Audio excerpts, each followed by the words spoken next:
today's drawing we need a protector. With the help of this protector we will draw a semicircle.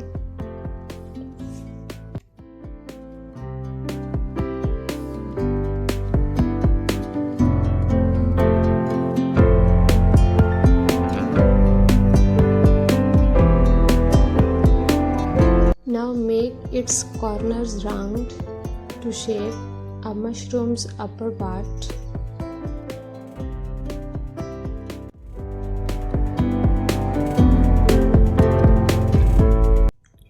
Now mark 2 points at the semicircle and with the help of these points draw its lower part.